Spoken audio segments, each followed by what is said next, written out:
在地人在地情，来看台中大甲区的53庄，过去互讲是武艺之乡。不管是传统的西古镇，或者是武术技艺，拢是每一间道馆的特色。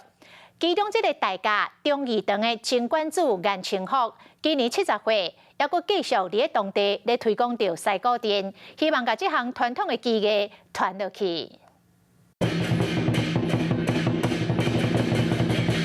伫咧庙埕头前人菜斗打拍落拢过声音，互现场的气氛加真热烈。啊，徛伫咧边啊，负责指导台湾赛动作的人是大甲忠义堂前馆主颜清福。伊过去除了教台湾赛，伫咧当地嘛是头一位斗相共伊咪来讲东赛的人。即马伫我遮出去的赛啊，都有4阵。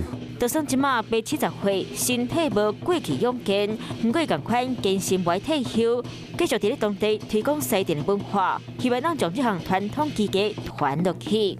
不仅可以就是学到一个技能，然后还可以就是当做这运动之一这样子，我觉得还蛮不错的。希望让透过推广学习，让更多人看到西电文化。晚间9点，邀请您与世界同步。